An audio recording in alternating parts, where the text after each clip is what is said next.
sependapat. Makanya saya ini orangnya di Kristen itu netral saya.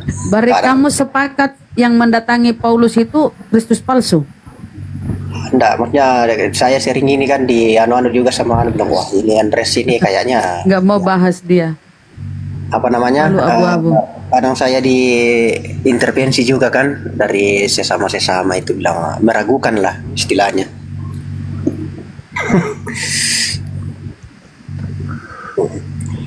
Kalau Paulus itu kan sudah berapa kali kita bahas dan orang-orang lain juga kan sudah bahas, jadi mungkin itu istilahnya dilewati aja itu. Kalau soal itu kan kita kerjakan dulu yang murah-murah. Nah, nggak boleh.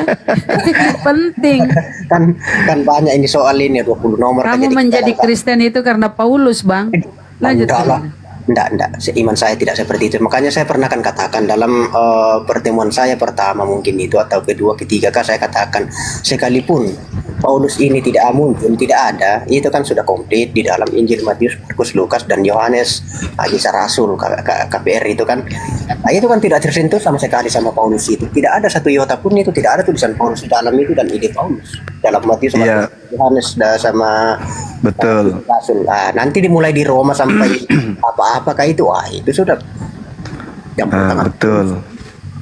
Maka pertanyaannya, ketika saudara menanggalkan buku-buku pengajaran Paulus, pertanyaannya adalah sumber penerima firman yang ada dalam Lukas, Markus, Matius, Yohanes itu siapa?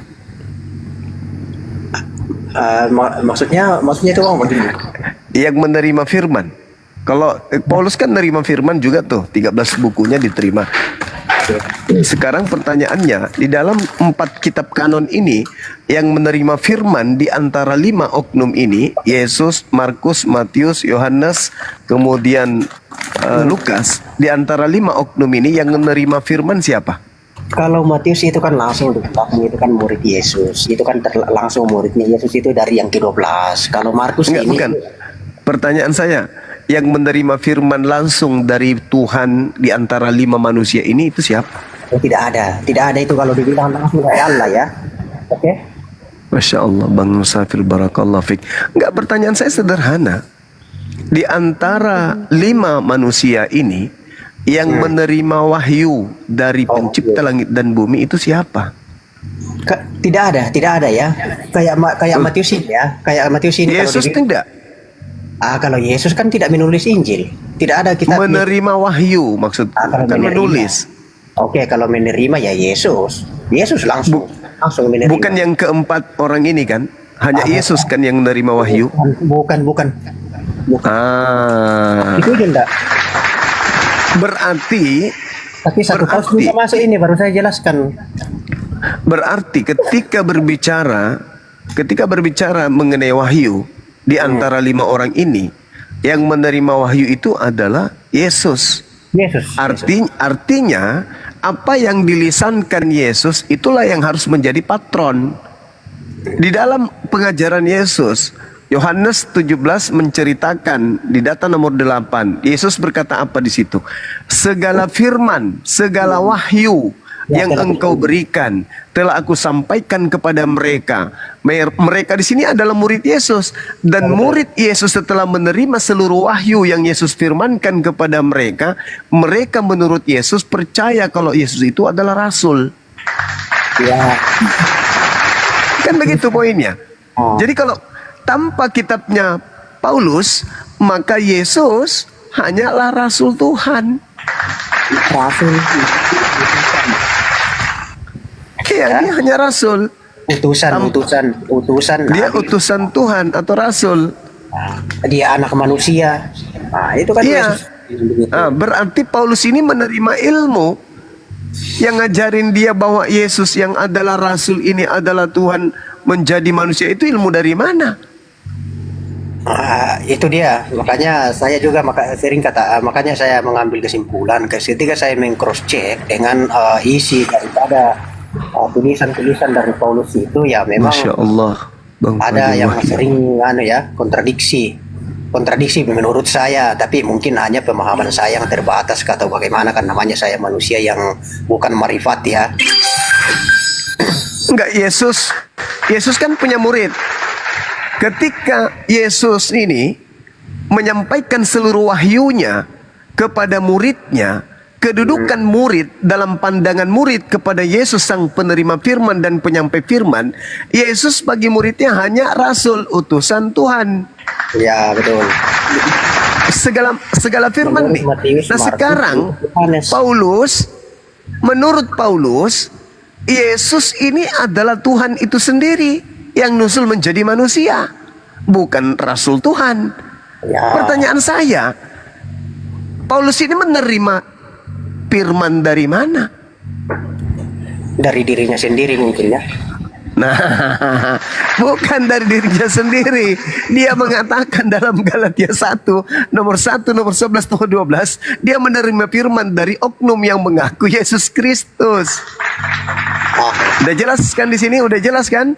Yesus Kristus yang asli ketika meleburkan firman yang dia sampaikan kepada muridnya, muridnya hanyut di dalam keimanan, di mana mereka tenggelam di dalam ilmu yang mereka punya bahwa Yesus yang datang sebagai penyampai firman hanyalah sebagai rasul utusan Tuhan kepada mereka Dan nabi.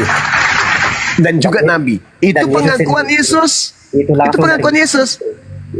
Nah, tidak ada pengakuan Yesus bahwa ketika aku telah menyampaikan firman ini kepada muridku, mereka percaya bahwa aku adalah Tuhan. Tidak ada itu.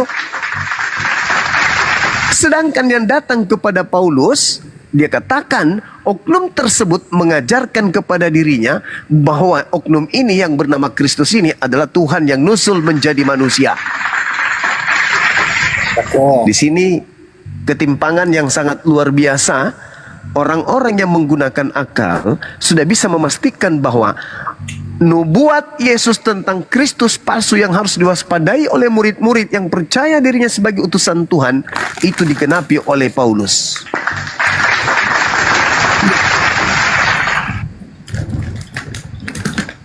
Makanya saya sering katakan kan, seandainya tidak ada ini Paulus, tetap juga sudah kokoh, sudah komplit itu tentang Yesus, ya, di dalam Matius, Markus, Lukas, Yohanes dan Kisah Rasul. Bang Musafir, barakallah. Iya, betul itu, betul. Yesus hanya rasul, dia hanya utusan Tuhan, dia hanya nabi. Yesus sendiri mengatakan anak manusia, dia ada menyebut dirinya itu, bahwa anak manusia akan ditinggikan. Oleh tangan kanan Elohim, Oleh bukan tangan. oleh tentara Romawi. Oleh tangan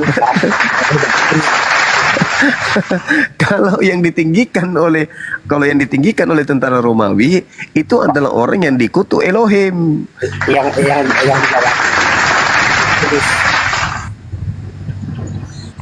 Tapi ngomong-ngomong ini tidak ada kopinya saya nih, ay, ngantuk aku. memang masuk angin kau. Ini orang oten ngemis-ngemis. Saya yang kasih, saya kan selalu baik Kang Dito masuk angin saya nih Kang Dito. Nah, tuh ada yang ngasih tuh.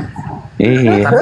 Tapi pertanyaannya saya kepada Andreas ini, kalau saya menyimak pernyataan Anda ini, sebenarnya itu pernyataan Anda itu sudah bukan Kristen lagi. Kenapa masih bertahan gitu loh? Tidak, maksudnya kan saya ini sebagai kebenaran. Maksudnya kan ini isi kitab juga yang saya baca. Jadi apa yang tertulis di dalam itu, memang kita harus itu membawakan sesuai kebenarannya. Omongannya aja nggak jelas, Bang Andreas, ya Allah. Tidak jelas kah? Kita ini, saya ini, begini ini. Ya, maksudnya kan Masuk angin, biarin aja dulu. masuk angin. Maksudnya begini Bang Andreas, kan tadi yang dinarasikan oleh Gurundat semua itu kan Anda menyetujui dan tidak ada membantahnya. Ya tidak, betul karena sesuai dengan isi Ya, kitab. sekarang Apa yang kalau pertanyaan saya, Anda kan di sini dalam konteks masih menuhankan Yesus atau menuhankan siapa? Kalau saya menuhankan Yesus itu kan artinya saya itu mengikuti dia. Saya kan percaya kepada dia sebagai juru selamat saya. Dari situ poinnya. Namun bukan berarti bahwa saya ini menuhankan Yesus, dia adalah Allah itu sendiri.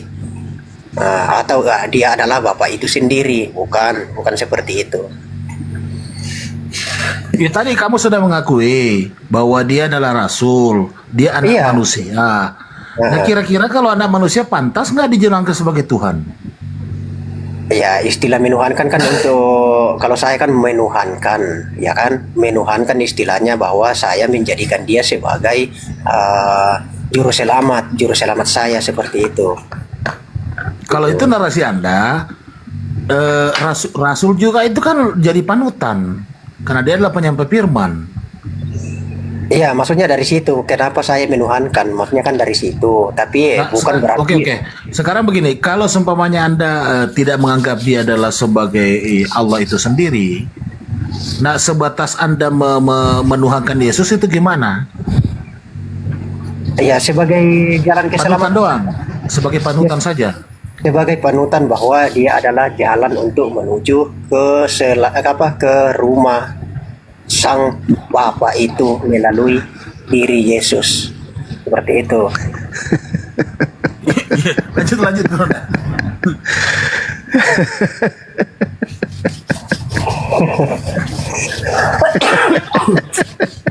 Wah.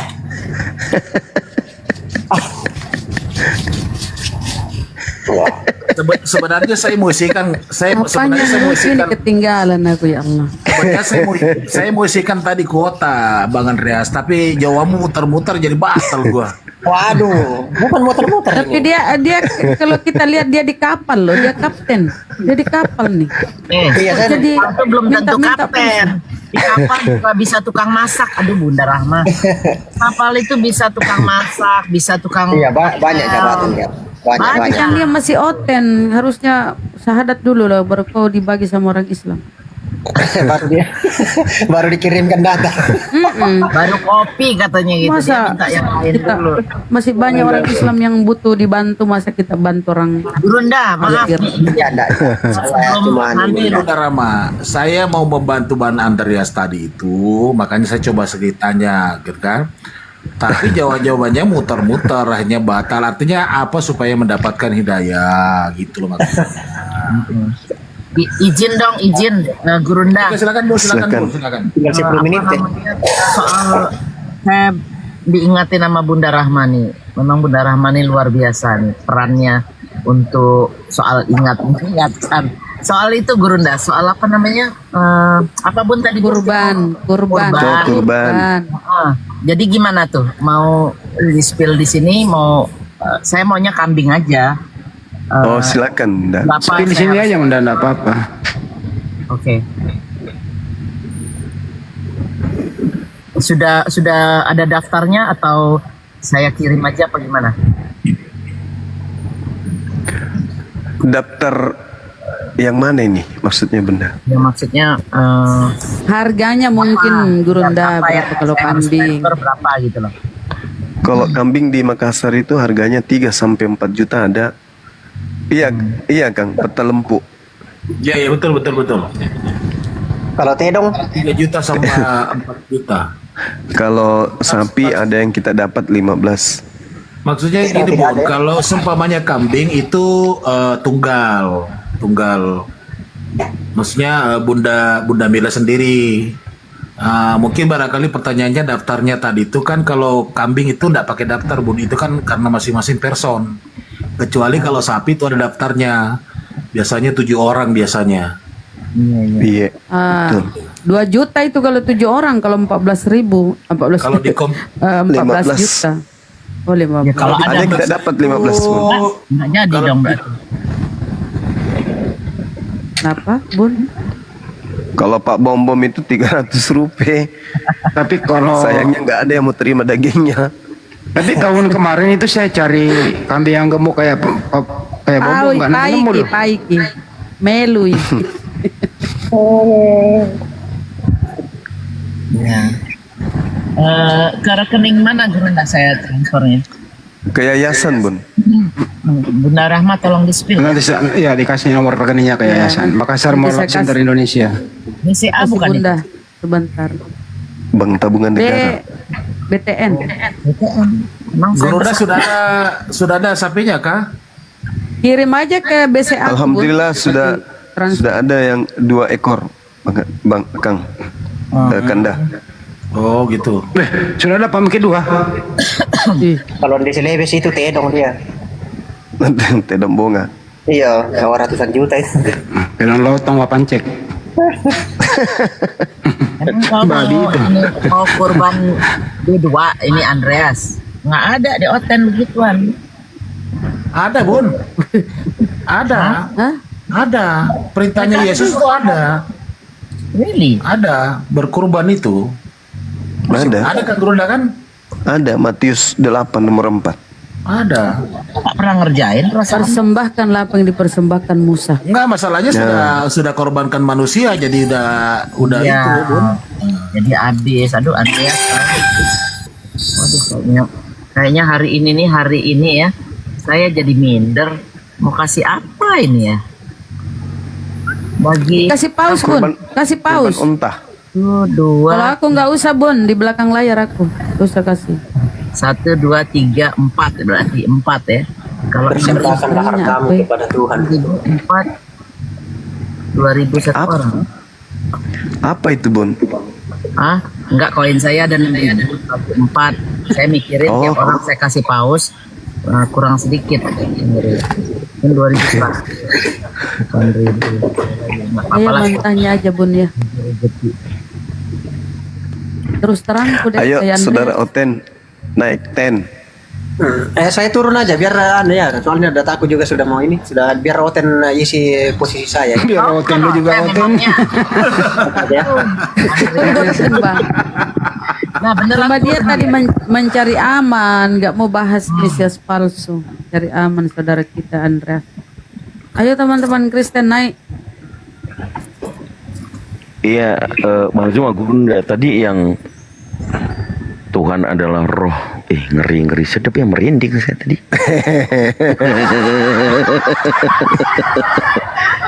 Kalau saya coba ini bahaya ini. Ya itulah yang diterangkan kemudian di dalam Kisah para Rasul 2:36 itu, dan yang dikatakan Yesus di Yohanes 12 nomor 31 dan juga Yohanes 14 nomor 30, itu yang saya sampaikan tuh. Masya Allah. Siap. Yang dilemparkan keluar, Itu iblis tidak berkuasa. Ya gimana? Itu bukan geser jantung lagi, Bang Da. Itu udah nikam jantung itu. Pantas pada gila semua tadi tuh Otennya. Iyalah, orang markasnya kita obok-obok, gimana dong? Ini iblisnya ngaku, ya ayo lawan itu. Nah, iblisnya mau menyuruh mereka melawan, tapi mau melawan kayak mana?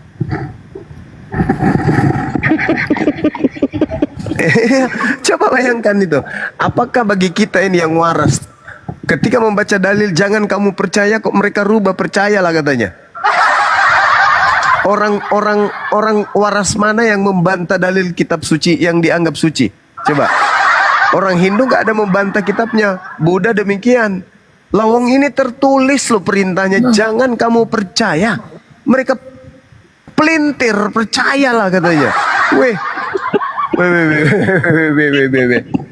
Oh mama Makanya keturunan kita ini harus dijaga, jangan sampai ikut. Jangan sampai ikut sama mereka. Keturunan kita harus dijaga betul-betul akidahnya. Berarti pesan barangkali di situ Gerunda, artinya Yesus itu sudah akan Yesus itu sudah akan mengetahui ya bahwa sepeninggalan dia itu akan ada yang seperti itu. Kira-kira begitu pesannya Gerunda ya. Kalau kita lihat di dalam surah Al-Maidah, apa yang diterangkan kemudian Al-Quran di sana, ayat 116 sampai 117. Terangkan ketika Nabi Isa alaihissalam diceritakan oleh Allah, A'udzubillahi minasyaitonirrajim. Wa is qala Allah ya Isa bin Maryam, a anta qulta lin-nas takhizuni wa ummi ilahaini min dunillah. Qala subhanaka ma yakunu li an aqula ma laysa li bihaqqa. In kuntu qultu faqad alimta.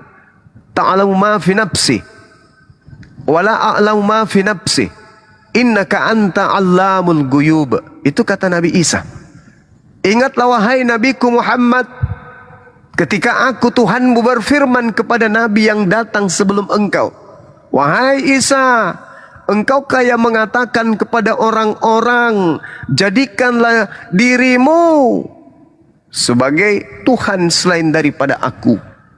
Apa kata Nabi Isa? Maha suci engkau wahai Allah Tuhanku, tidak patut bagiku mengatakan apa yang bukan hakku.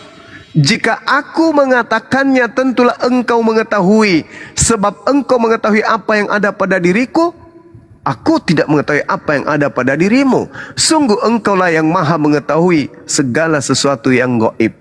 Apa kata selanjutnya? Ma qultu lahum illa ma amartani bi ani abudullah rabbi wa rabbakum wa kuntu alaihim syahida. Nah tuh, Allah. sembahlah Allah Tuhanku dan Tuhanmu, dan aku menjadi saksi terhadap murid-muridku selama maduntu fihim, aku bersama dengan mereka. Kata Nabi Isa alaihissalam, selama aku bersama dengan mereka, aku yang menjadi saksi. Maka ketika engkau menidurkan aku, falamma tawaffaitani kunta antar raqib alaihim, engkaulah yang mengawasi mereka. Wa anta ala kulli syai'in syahida, dan engkaulah yang maha menyaksikan atas segala sesuatu. Engkau yang menyaksikan mereka. Aku menjadi saksi pada masa aku bersama dengan mereka. Tapi ketika engkau mengistirahatkan aku, mengangkat aku, engkaulah yang menjadi saksi atas mereka. Nah, adakah aku mengajarkan? Tidak. Aku hanya mengatakan, sembahlah Allah Tuhanku dan Tuhanmu. Wahai Maria, jangan sentuh aku, tapi pergilah kepada saudara-saudaraku. Katakan kepada mereka, aku pergi kepada Tuhanku dan Tuhanmu. Jelas itu. Jadi ketika Nabi Isa alaihissalam mengatakan di dalam Al-Quran bahwa aku diberkati dimanapun aku berada, dan kemudian mengatakan inni abdullah atani al-kitab wa ja'alani nabiyan, dia paham betul bahwa sejak lahir ibunya sudah mengalami kezaliman dari orang-orang sekelilingnya. Nabi Isa tahu itu. Bagaimana dia besar, dia dewasa menjadi nabi, menjadi rasul bagi mereka. Nabi Isa pun tahu itu. Ya Bani Israel, inni rasulullahi ilaikum.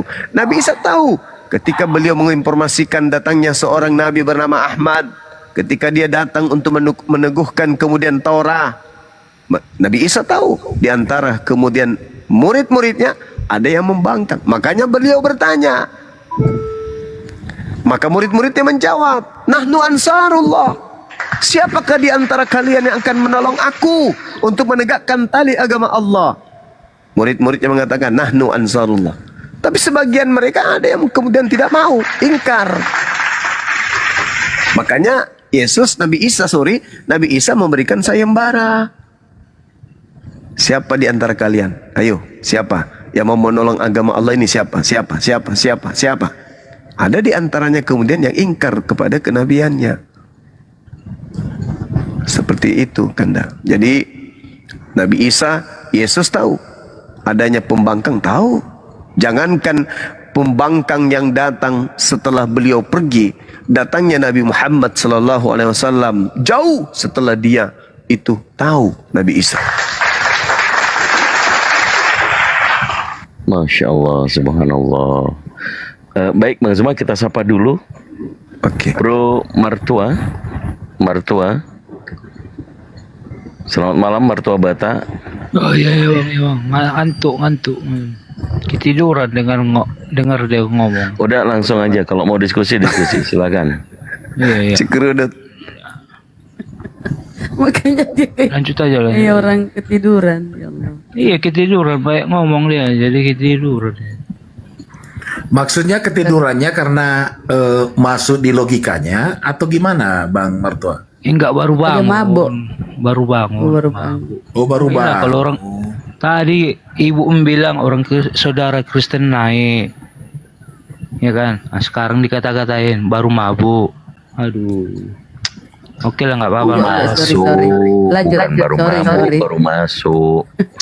Ya, Udah silakan. udah nenek-nenek pun gitu juga ngomong. Udah. Lanjut. Lanjut. Emosi kali. Bang Juma tadi kan ngomong, saya sopan, saya matikan mic-nya gitu, Bu. Bukan baru mabuk. Ya lanjut lah kalau nggak mabuk. Biasanya kan Oten suka mabuk. Lanjut. Ya, jadi maksud ibu kami orang Kristen ini nggak beradab kayak gitu? Enggak, maksudnya orang Kristen itu tanpa minum pun mabuk. Makanya mereka nggak bisa membedakan mana Tuhan, mana hantu. Tanpa minuman mabuk, gimana kalau minum? Nah, Kan ngomongnya tadi kan. Aku kira mabuk. pertanyaan berikutnya nih Lanjut. Gurunda. Ini kan di dalam Al-Quran kan dijelaskan bahwa Nabi Isa pada saat itu kan ditanya sama orang ahli kitab ya. Iya, Sampai Maria tanyakan kepada anak itu kan. iya. Terus ini kan Nabi Isa kan waktu itu mengatakan, aku adalah seorang nabi dan aku diberikan kitab Injil. Nah ini yang jadi permasalahan yang biasa diputar-putar sama Oteni Gurunda nih. Iya. Ya kan? Nah, kitab yang dimaksud itu apakah dalam bentuk buku ataukah kitab itu memang ada pada diri kitab itu ada diri Isa itu sebenarnya atau gimana? Mohon pencerahan Gurunda, silakan. Iya. Kitab itu artinya ketetapan. Jadi ketika beliau Nabi Isa alaihissalam mengatakan bahwa inni abdullah ataniyal kitaba, artinya aku ini adalah hamba Allah yang diberikan ketetapan Allah kepadaku. Inni abdullah, aku ini hamba Allah, ataniyal kitab. Kitab yang dimaksud ini adalah ketetapan Tuhan yang datang kepada Nabi Isa alaihissalam. Maka dia melanjutkan wa ja'alani nabiyan. Berarti ketetapan yang berupa wahyu yang diberikan kepadanya sehingga derajatnya terangkat menjadi seorang nabi. Ketetapan yang datang kepada Nabi Isa sama seperti ketetapan hukumnya yang datang kepada Nabi Muhammad. Pembedanya kemudian adalah ketika Nabi Muhammad SAW menerima wahyu, risalahnya adalah risalah terakhir yang harus dilanggengkan sampai detik-detik kiamat itu datang. Makanya Allah menjamin, nahnu nazzalna dzikra wa inna lahu lahafizun. Aku yang mewahyukan ketetapan-ketetapan ini kepadamu wahai Nabiku Muhammad, aku juga yang menjaganya. Kenapa? Karena tak ada lagi ketetapan setelahnya, tak ada lagi nabi yang datang setelahmu. Maka aku yang menjamin, aku akan menjaga ketetapan-ketetapan itu. Tapi ketika kemudian ketetapan itu datang kepada Nabi Isa, ada jaminan nggak? Nggak ada. Kenapa? Karena ketetapan yang muncul untuk Nabi Isa itu sifatnya kontemporer. Hanya pada masa itu saja. Nah, cakupannya ketika kemudian Allah mengatakan, aku yang mewahyukan, aku yang menjaga. Dari ritme pengajaran wahyu yang dari Nabi terlontar berupa lisan dari mulutnya kepada kuping para sahabat, di situ terjaga dengan baik. Mata rantai penyampaian itu terjaga dengan baik. Kenabian Rasulullah SAW itu terjaga dengan baik. Bagaimana Rasulullah memberikan pendalaman Al-Quran kepada para sahabatnya, dihafalkan, dilisankan, dituliskan, dan seterusnya. Dijaga. Tapi apakah itu berlaku kepada Nabi Isa? Tidak. Makanya yang terjadi adalah para sahabat dan para murid. Sahabat Rasulullah mendengarkan Al-Quranul Karim, hafal. Selain itu, ditulis. Murid-murid Yesus mendengarkan firman, apakah dihafal? Tidak. Apakah dituliskan? Tidak juga. Jadi ketetapan yang datang kepada Nabi Isa alaihissalam itu berupa Alkitab, artinya ketetapan Tuhan. Ketetapan Tuhan. Nah, dibukukan enggak? Itu pertanyaannya. Dibukukan enggak? Pertanyaannya dua-duanya dibukukan. Yang satu murni. Buku kayak mana buku cuma? Kalau buku, Yang satu buku kan murni. kertas kan? Kalau buku kan Yang kertas satu- ya. Yang satu tidak murni. Sama-sama dibukukan. Iya, Tapi yang buku itu satu kan murni, kertas isinya. yang satu tidak murni. Makanya Iya, Al-Quran mengatakan lima talbisunal haqqa bil batil wa taktumul haqqa wa antum ta'lamun. Di ayat lain Allah menerangkan apa? Fawailul lil ladzina yaktubuna al-kitaba bi aydihim thumma yaquluna hadza min indillah. Itu jelas itu. Jadi dibukukan. Apa Kan ini? saya ditanya. Saya tidak sedang berdebat dengan ente. Kalau Anda mau berdebat dengan saya, silakan. Saya tinggalkan kelas ini. Kita berdebat. Gimana? Kita berdiskusi. Kan begitu, saudara. Saya kan ditanya. Jadi tentang kitab ketetapan Tuhan yang datang kepada Nabi Muhammad dibukukan, yang datang kepada Nabi Isa pun dibukukan. Tapi pola pembukuannya, fawailul lil ladzina yaktubuna al-kitaba bi aydihim thumma yaquluna hadza min indillah. Mari kita buktikan. Apakah Yesus pernah bertemu Lukas? Tidak. Apakah Yesus pernah bertemu dengan Markus? Tidak. Apakah Paulus pernah bertemu dengan Yesus? Tidak. Apakah Yesus yang mengajarkan buku Lukas, Markus, Matius, Yohanes, Filipi, Roma, Galatia, Efesus, Oi, Filemon, kawan, Paulus Pedale? itu Apakah? Simon. Tidak. Tidak. Apakah Paulus dibukukan? itu Simon. Dibukukan. Berarti yang diterangkan Al-Quran salah? Enggak. Paulus itu Betul. Simon. Paulus tapi nggak tahu kau sejarah Paulus kayak mana. Paulus itu Simon. Iya, Simon Petrus. Tanggung jawab kau, orang Katolik. Simon Petrus itu adalah Iya. Paulus. Yesus itu. Coba kamu baca Ilah, Galatia 2. Coba kamu baca Galatia. Coba kamu baca Galatia 2 nomor 8. Apakah Simon Petrus adalah Paulus? Baca di situ. Baca. Bro, buka dulu kertas. Jabat keberapa kertas dimunculkan? Siapa yang Saya pegang ulang. kertas? Saya Jabat ulang kedua, lagi. Akan Al-Quran agak abad ke-6. Kayak mana ya kawan ini? Apa masalahmu? Masalahmu apa? Ah, Masalahmu di mana? hah? Masalahnya? Iya. Nah, Masalahmu di mana? saat kertas dimunculkan, berarti orang nggak tahu baca tulis. Ya kan Betul. gitu. Terus kan penjelasan saya tadi sinkron kan? Bahwa Itu dibukukan kau bilang. buku Lukas, Jabat Markus, keberapa Matius, dibukukan? Markus, Lukas, Matius, Roma, Galatia, Filipi, Padang, dan Memang. Pararang. Itu semuanya dibukukan, bukan? Sekarang permasalahannya adalah mata rantai dari mulutnya Yesus kepada Lukas itu bisa Anda gambarkan secara Terus akurat. kau bilang nggak ada yang jumpa, yang Nggak bisa. kenal sama Tapi dibukukan.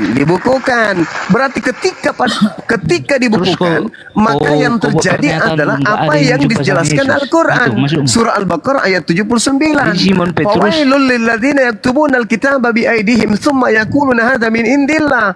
Mereka melakukan penyelidikan sehingga apa yang terjadi? Mereka hanya menduga-duga, mereka hanya menghayal, mereka hanya bermimpi, mereka hanya kau diapat keberapa kertas berangan-angan. ditumpahin. Angan-angan Pilih mereka, kertas itu di mana? dugaan mereka kemudian mereka tuliskan dalam sebuah buku. Itu kertas itu di mana? Di Cina Ini kan? dibicarakan. Robek otak, Buka dulu butulas. sejarah penemu kertas. Biarkan dari wawasanmu bro. Sampai kemana dia? Anda menguatkan pernyataan saya loh. Pada zaman Yesus belum ada kertas kan? Tapi zaman itu Yesus sudah menerima firman kan? Nah ketika kemudian firman itu disampaikan oleh Yesus, tak ada yang menulis. Berarti benar Al-Quran. Yesus menerima ketetapan, tetapi tak ada menulis, tidak ada kertas katamu. Berarti Al-Quran betul kan? Taurat aja Yesus membaca. Apa sih maunya ini? Apa sih maunya? Selisih Apa maksudmu? Kamu memberikan pernyataanmu kau bantah sendiri. Yesus aja membaca Taurat, maksud lo pada zaman itu sudah ada kertas. Hah? Tapi kamu mengatakan nanti di abad kedua ada kertas. Mana yang betul? Saya lanjut Guru. Tadi ada Silakan kan.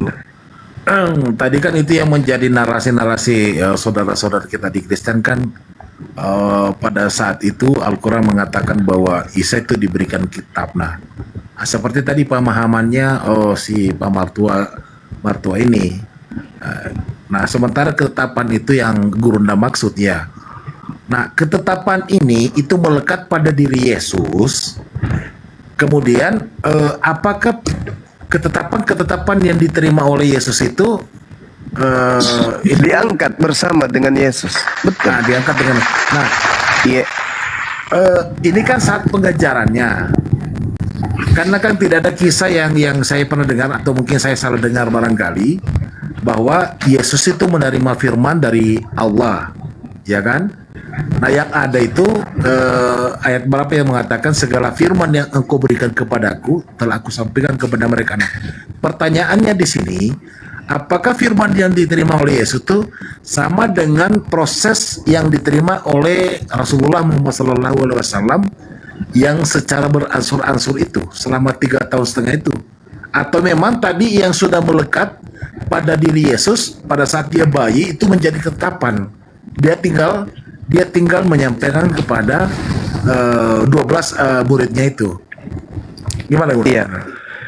Jadi kalau Nabi Isa alaihissalam, dia itu disebut hikmat Injil.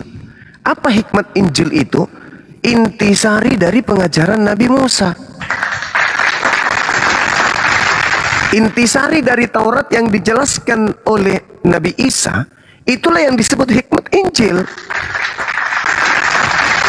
Makanya di dalam pengajaran Nabi Isa alaihissalam, dalam panduan Islam, secara tradisi keislaman, tidak dijelaskan kemudian, bukan tidak dijelaskan, tidak ada keterangan dan tidak ada kemudian kaidah ilmu, Nabi Isa menerima firman Allah, kemudian Nabi Isa bersabda. Maka tidak ada pola firman Allah dan sabda Isa. Yang ada firman Allah yang kemudian diuraikan oleh Nabi Isa alaihissalam. Artinya apa? Nabi Isa alaihissalam menjelaskan firman Allah, uraiannya itu kemudian kalau dalam komponen Islam disebut hadits. Artinya apa? Nabi Isa hanya menyampaikan firman Allah berupa hadits yang Nabi Isa uraikan. Apa yang diuraikan oleh Nabi Isa? Penjelasan-penjelasan tentang Torah. Penjelasan Nabi Isa tentang Torah itu seibarat hadits, tetapi itu adalah wahyu dari Allah. Nah, kalau kita bercerita tentang kedudukan hukum, maka yang datang kepada Nabi Isa adalah hadits qudsi. Apa hadis qudsi itu?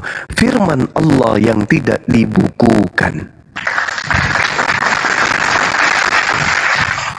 Ada nggak yang bisa membedakan? Ada nggak yang bisa membedakan antara firman Allah dan hadis? Sabda Isa. Wa is qala Isa bin Maryam. Yang berkata siapa? Nabi Isa alaihissalam. Ada nggak di dalam Al-Quran? Wa is qala Muhammad. Astagfirullahaladzim. Wa is qala Nabi Muhammad. Ada nggak? Nggak ada, Guru. Nggak ada. Justru perintah. Kul, katakan. Kul, katakan. Berarti setelah difirmankan, Nabi Muhammad mengatakan firman itu kepada manusia. Berbeda dengan Nabi Isa. Wa is qala Isa bin Maryam ya bani Israel. Allah menceritakan Nabi Muhammad tentang sabda Nabi Isa alaihissalam yang difirmankan oleh Allah kepadanya. Ingatlah wahai Nabiku Muhammad, dulu aku pernah berfirman kepada Nabi Isa. Nabi Isa berkata, tuh, perkataan Nabi Isa ini firman Tuhan. Kedudukan ketika Nabi Muhammad menguraikan firman Tuhan itu disebut hadits. Berarti uraian Nabi Isa alaihissalam itulah wahyu Allah yang disampaikan kepada Nabi Isa. Nabi Isa menguraikan itu, tidak berpola seperti Al-Quran. Iqra bismi rabbikal ladzi khalaq, khalaqal insana min alaq. Firman Tuhan, kalimatullah, kalam Allah. penjelasan tentang kalam Allah disebut hadits. Kalau Nabi Isa, beliau mendapatkan ilham, ilham itu diuraikan. Uraian inilah yang disebut hikmat Injil. Itu adalah wahyu yang diterima kemudian dari Allah. Kita lihat di dalam Al-Quran. Surah apa itu ya? Di dalam Al-Quran kita lihat tentang kaidah ini. Di dalam surah An-Najm ayat 2. Apa kata Allah? Ma dalla sahibukum wa ma gawa wa ma yantiqu 'anil hawa in huwa illa wahyu yuha. Artinya, apa kata Nabi? Apa kata Allah tentang validasi ucapan Nabi Muhammad? Wa ma yantiqu 'anil hawa. Tidaklah apa yang diucapkan Nabi Muhammad itu menurut keinginannya. In huwa illa wahyu yuha. Selain daripada Al-Quran, itu adalah wahyu. Semua tidak lain Al-Quran itu adalah wahyu yang diwahyukan kepada Nabi Muhammad. Jadi apa yang diucapkan Nabi Muhammad berupa sabda-sabda beliau, uraian beliau, itulah yang disebut hadits. Itu ucapan Rasulullah. Mana validasi ucapan Rasulullah sebagai kalam yang diterima oleh beliau dari Allah? Al-Quran surah An-Nahl ayat 44. Qul nazzalahu ruhul kudus min rabbika bil haq. Apa tujuannya Al-Quran itu diturunkan kepada Nabi Muhammad? Agar engkau menjelaskan kepada manusia. Penjelasan Nabi Muhammad ini apakah ada validasi dari Allah? Ada. Itu validasinya. Aku turunkan Al-Quran agar engkau menjelaskan Al-Quran itu. Jadi penjelasan Al-Quran ini oleh Nabi Muhammad itu adalah wahyu juga dari Allah. Makanya ati Allah wa ati Rasul. Karena apa yang diterangkan oleh Nabi Muhammad itu adalah wahyu dari Allah, meskipun tidak diuraikan di dalam Al-Quran. Nah, kedudukan uraian Nabi Muhammad ini itu cakupan dari dimensi penyampaian Nabi Isa kepada Bani Israel. Jadi Injil adalah keterangan Nabi Isa terkait dengan firman Allah.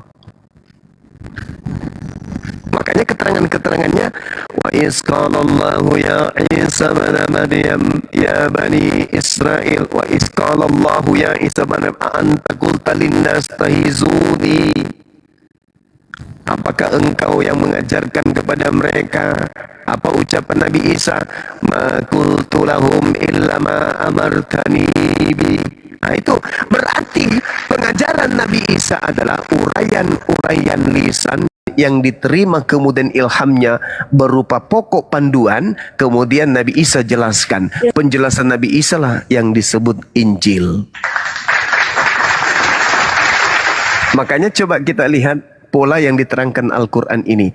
Apakah bisa secara keseluruhan bisa dibenarkan berdasarkan dengan wajah daripada Bible itu sendiri? Yes. Apa buktinya? Bible tidak murni sabda Yesus. Betul tak? Tidak murni. Tapi diuraikan oleh penjelasan-penjelasan. Pada satu hari Yesus bersama dengan muridnya, lalu Yesus berkata kepada, nah itu pola yang diterangkan Al-Quran. Itu yang diterangkan Al-Quran. Makanya Al-Quran menjelaskan, lima talbisun al-haqqa bil batil wa taktumul haqqa wa antum ta'lamun. Nah itu jelas sekali itu.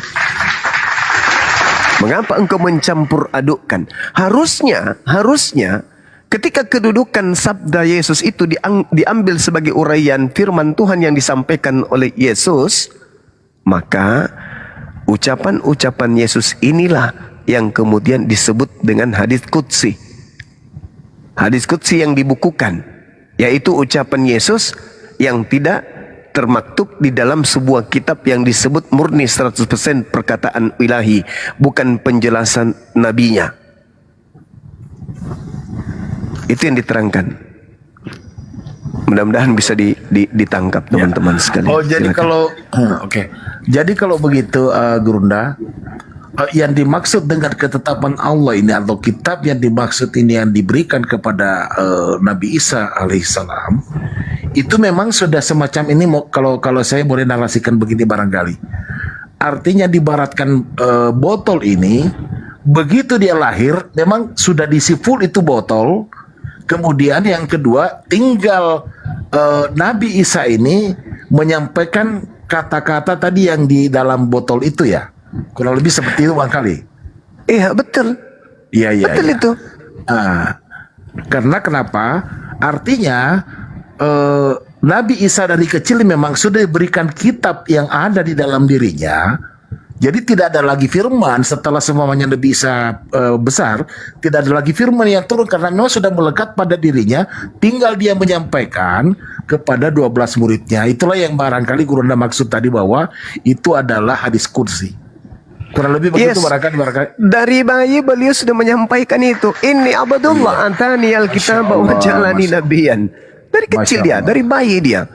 Makanya kedatangan beliau sebagai tanda bagi Bani Israel. Kedatangannya memang sudah satu paket, satu botol itu. Betul. Iya siap. Makanya apa yang dikatakan? Makultu lahum illa ma amartani bi. Aku tidak berkata-kata selain daripada yang menjadi hakku untuk aku katakan. Jadi nggak keluar dari kaidah. Misalnya dia menambah-nambahkan, enggak. Apa yang diceritakan tentang pengajaran dan tentang misi kenabiannya, itu aja yang disampaikan. Cuman masalahnya, ketika Nabi Isa alaihissalam datang di tengah-tengah Bani Israel sudah jauh menyimpang dari pengajaran Tuhan. Diperparah lagi dengan banyaknya orang-orang yang memang tegar tengkuk kepada pengajaran Nabi Musa. Diperparah lagi tidak adanya mata rantai sanad dari Torah Nabi Musa kepada mereka. Diperparah lagi pada masa Nabi Isa alaihissalam itu datang, mereka dalam keadaan terjajah oleh bangsa lain. Terima kasih Gunda. Ini betul-betul malam ini saya mendapatkan jawaban yang sangat-sangat luar biasa yang saya tidak mewakili yang lain. Saya bertanya untuk diri saya sendiri yang selama ini saya juga bingung.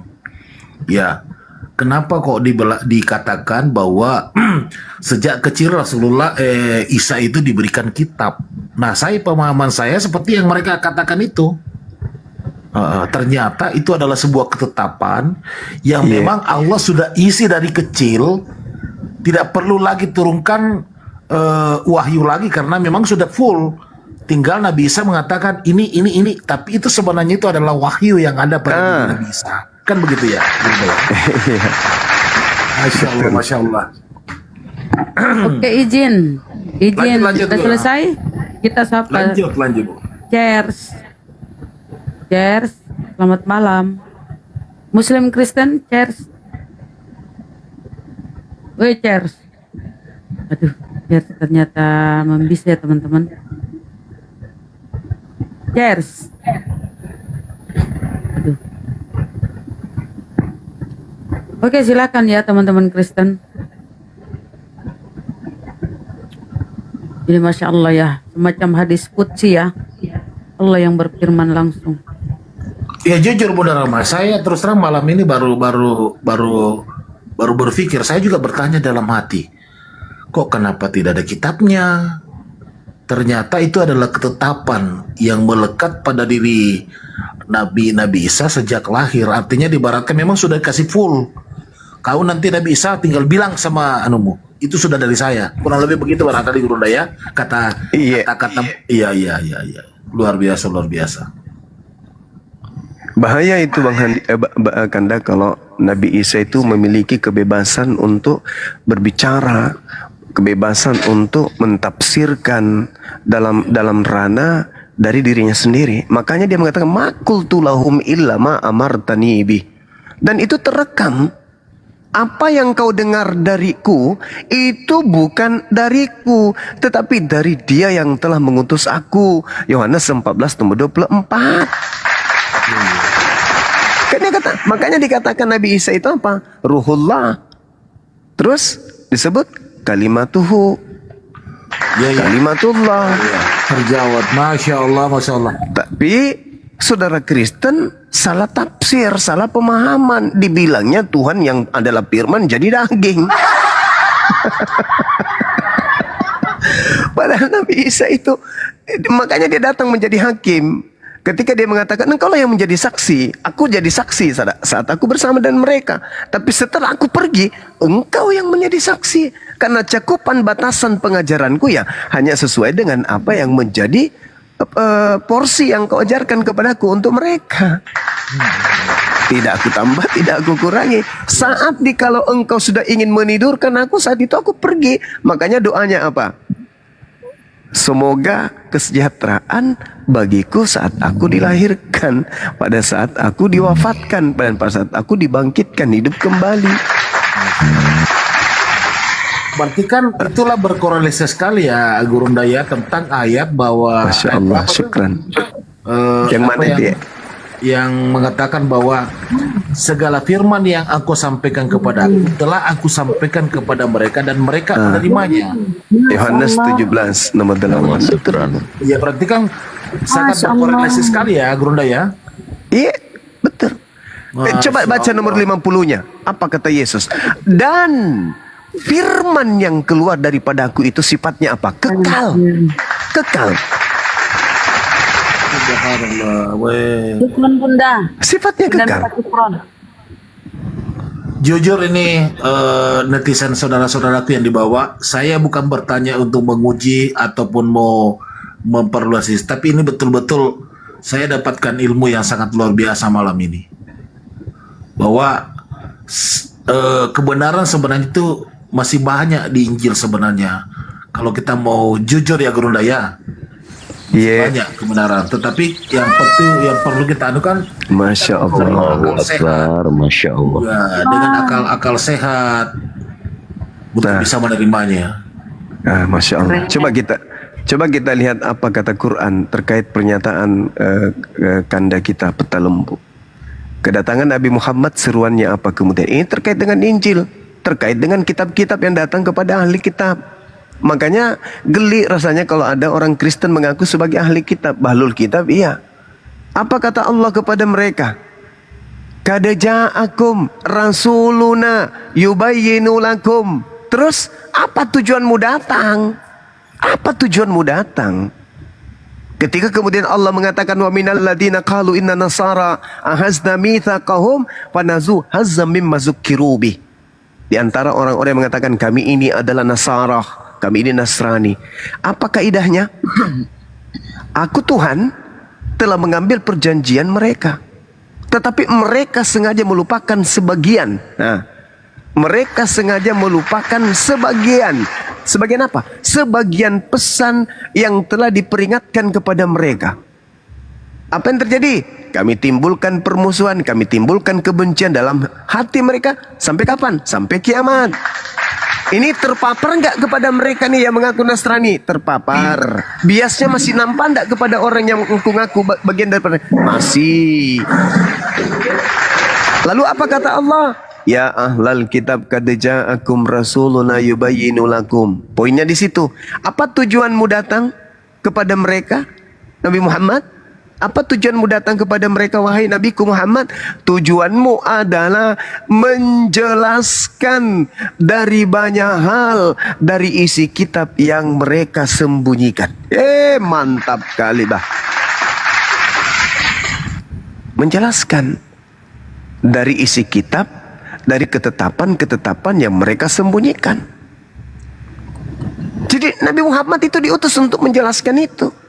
Wahai kamu yang menolak, sesungguhnya yang kamu salibkan itu, yang kau katakan Rasul Allah itu dengan penghinaan-penghinaanmu itu, tidak kamu bunuh dan tidak kau salib, melainkan Allah pencipta langit dan bumi menjadikan keadaan itu seolah-olah kamu menyalibkan Nabi Isa, padahal sesungguhnya tidak.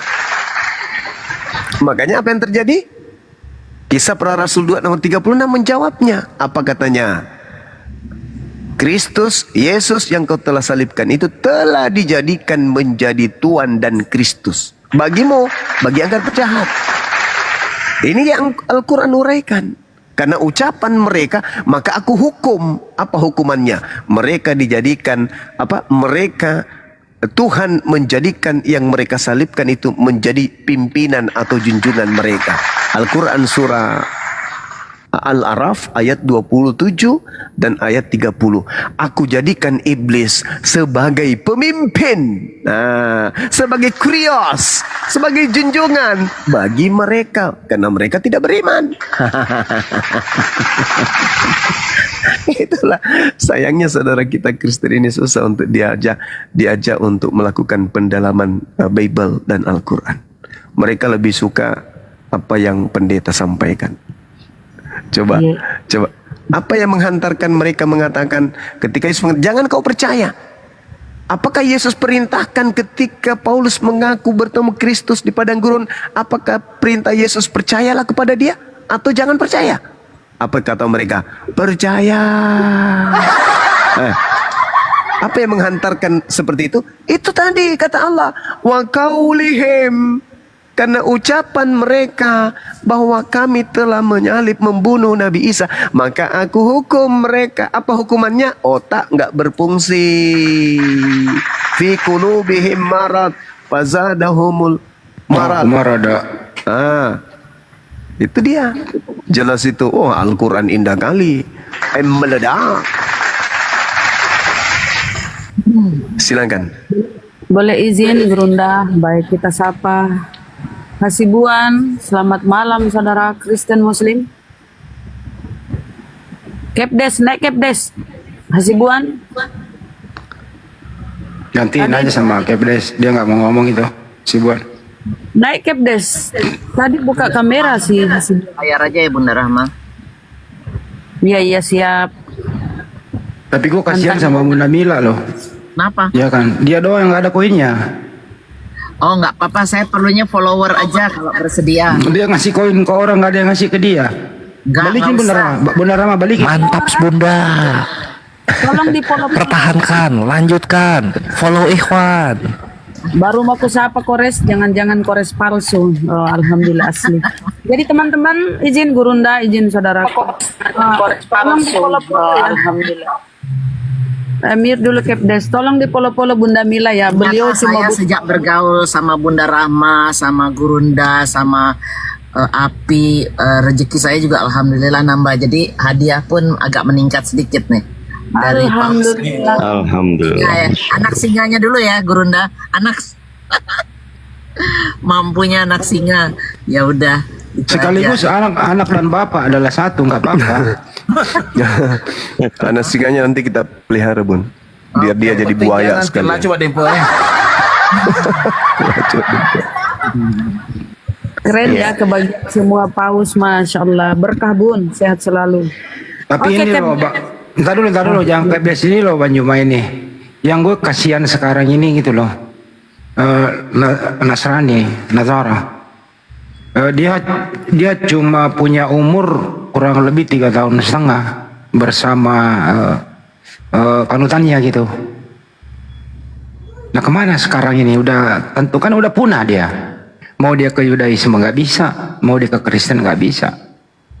Ya kemungkinan keturunannya kebanyakan ke Islam kali ya. Gimana itu Banjuma? Amin. Amin ya.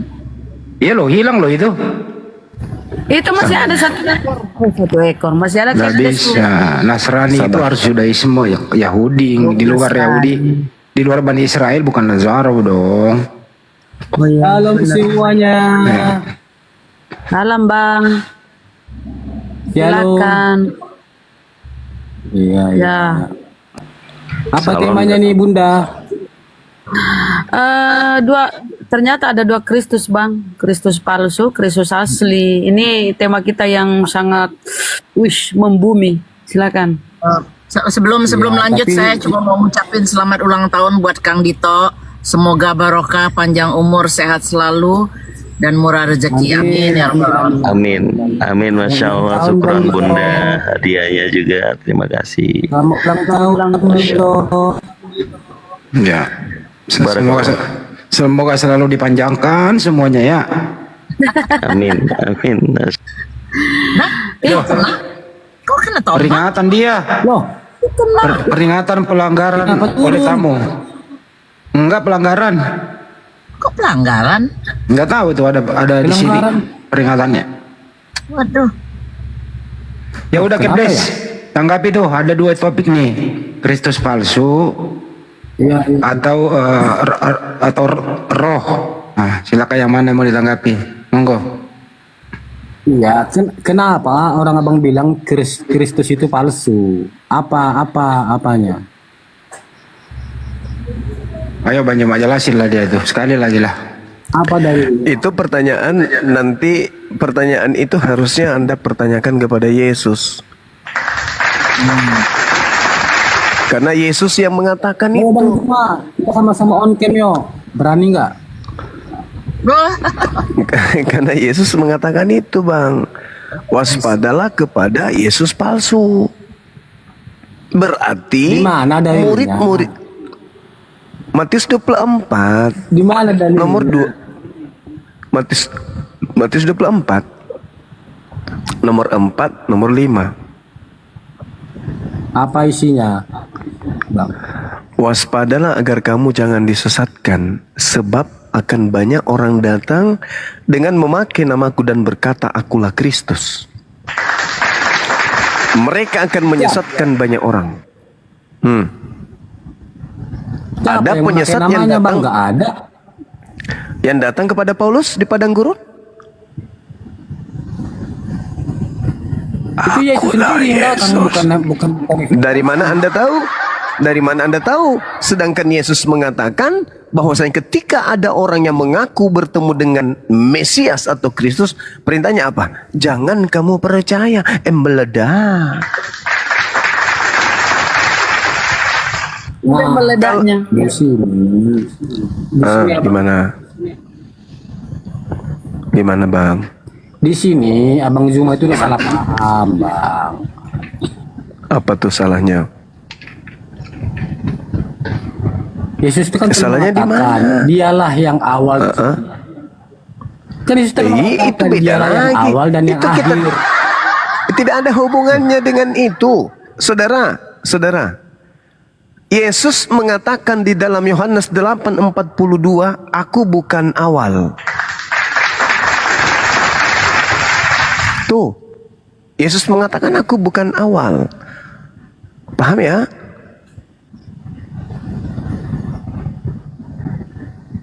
Yesus Ada kok mengatakan itu, dalilnya aku dia bukan awal dan yang akhir. Dialah Alfa dan Omega. itu justru itu yang dipertanyakan. Siapa ini yang mengaku awal akhir ini siapa? Kalau Yesus yang asli tidak mengatakan akulah awal. Yohanes 17 nomor 8, segala firman yang engkau berikan kepadaku telah aku sampaikan. Ada enggak Yesus menyampaikan kepada murid-muridnya, akulah awal, akulah akhir? Ada enggak? Syukran. Ada Bang di Stilo. Yohanes, Ada enggak? Akulah Di mana itu Alfa coba? dan Omega. Itu di Wahyu itu. Itu di kitab Wahyu itu, saudara. Itu di kitab Wahyu. Sedangkan yang kita pertanyakan di sini adalah siapa si Kristus palsu yang datang kepada Paulus yang mengaku bukan manusia. Sedangkan keterangan demi keterangan yang diuraikan oleh Yesus berdasarkan Bible, iblis datang dalam rupa cahaya. Yang datang kepada Paulus berupa cahaya. Sedangkan Yesus tidak pernah menerangkan kalau dia datang berupa cahaya. Dia menerangkan kalau aku datang berupa manusia. Yang datang Dia kepada pernah Paulus datang, Bang, bukan dalam manusia. bentuk api kepada Musa. Mati meja. Dia Ini pernah, otak Bang, datang robek. kepada Musa berbentuk dengan nyala api. Siapa yang mengajarkan Anda kalau Yesus yang datang kepada Nabi Musa? Kan Musa Yang kan ngajarin Anda pernah. siapa? Loh, Alkitab sendiri, Bang, memang mengatakan Musa itu pernah melihat Yesus itu dalam berbentuk nyala api. Di mana? Di mana dalilnya? Di mana? Apakah Anda Ya ingin ampun, mengatakan Bang. bahwa Yesus lebih tua dari ibunya? Yesus lebih tua? Dari Maria, ibunya? Iya, karena dia kan itu kan firman, dia kan firman. Itu makanya aku bilang, Anda itu punya kepala mau dilas karbit. Bagaimana Gimana, mungkin Bang? seorang Itu anak lahir. lebih tua dari ibu kandungnya? Bagaimana Anda bisa menerima itu kecuali Bang. menjadi Kristen? Di Yohanes 1 ayat 1, firman itu bersama-sama dengan Allah. Masya Allah, Ya. Bang Arif. Yesus itu Iya. firman. Sejak dari awal dia, ya. Sejak Di dari awal mana dia dalilnya bersama-sama dengan Yesus Allah. itu firman? Tolong tunjukkan kepada saya di mana dalilnya Yesus Yohanes itu firman. 1 ayat 1, Bang.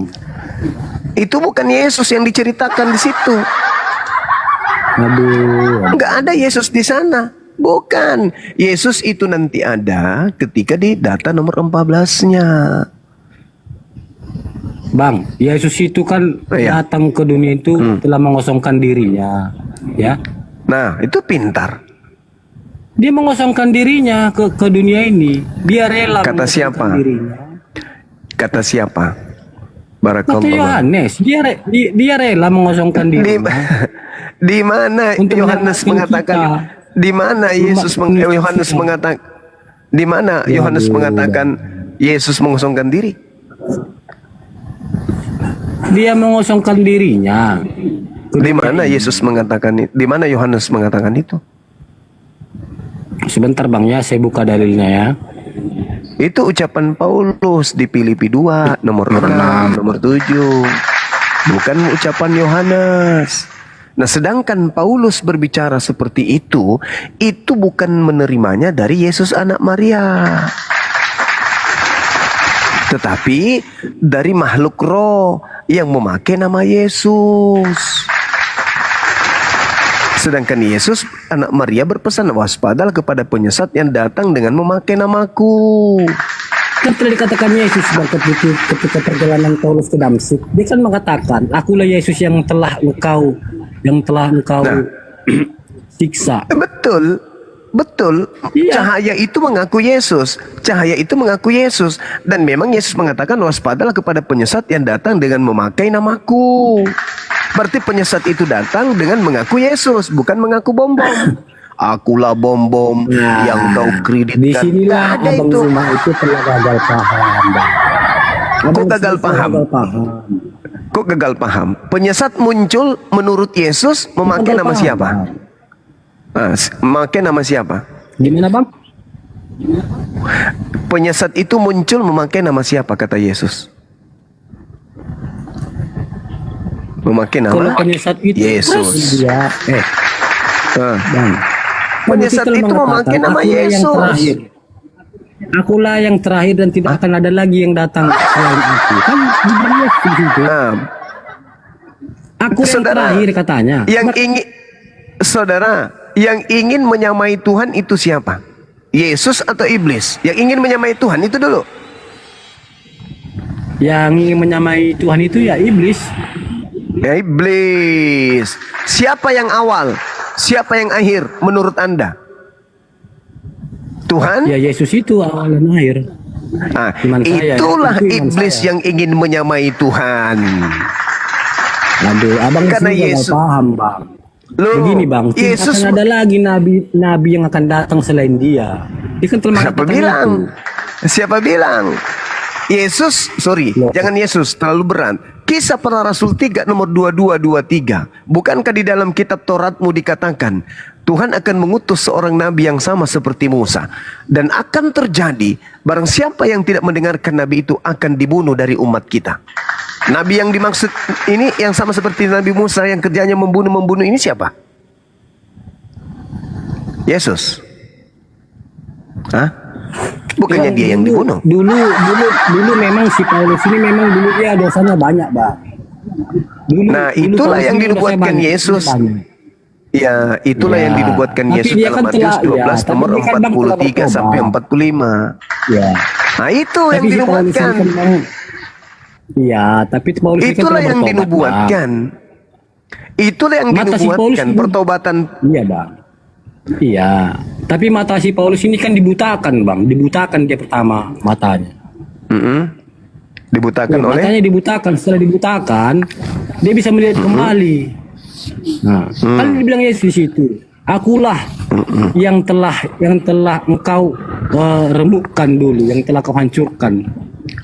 Jadi Kau aniaya. kepadamulah yang akan ku berikan karunia untuk menyebarkan ke seluruh bangsa-bangsa. Ya. Iya, itu ungkapan Anda itu adalah ungkapan orang yang percaya kepada Kristus yang datang ke Paulus. Wajar. Tapi pertanyaannya, apakah Yesus meminta untuk percaya kepada Kristus yang datang kepada Paulus atau jangan percaya?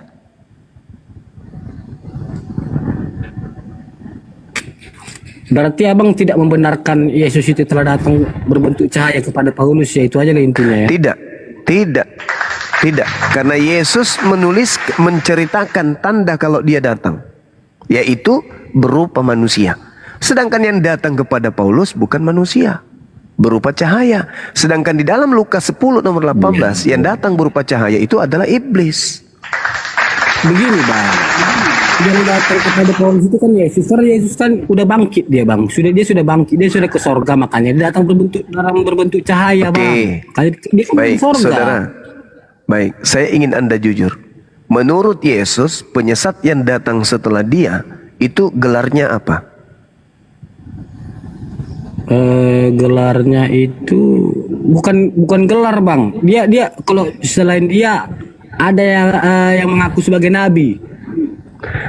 Kristus palsu. Setelah dia ada yang mengaku sebagai nabi karena dia nabi terakhir Pak. Di dalam Matius 24 nomor 4 nomor 5, waspadalah agar jangan ada yang menyesatkan engkau, sebab akan banyak penyesat datang dengan memakai namaku dan berkata, akulah Kristus. Memang memakai namaku ya, memakai namaku. Ah, dia begini bang, maksudnya begini, bukan dia kalau tafsirnya bukan memakai nama dia saja bang, menyebarkan agama selain dia gitu, di luar dia gitu loh.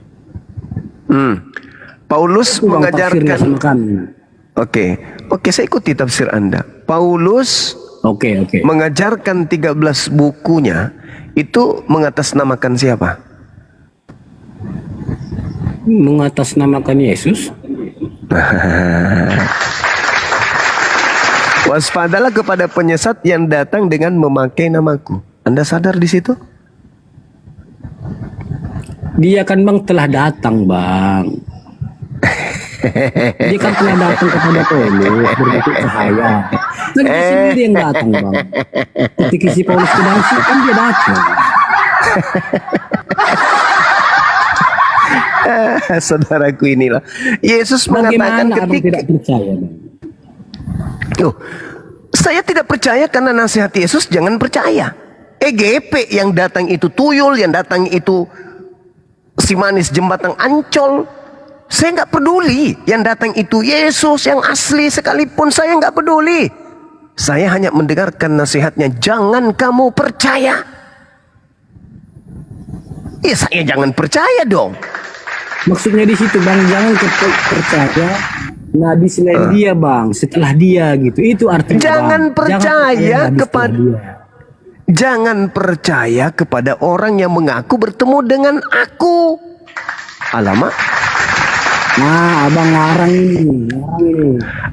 Jadi apabila ada orang berkata Mesias ada di sini, Mesias ada di sana, jangan ente percaya.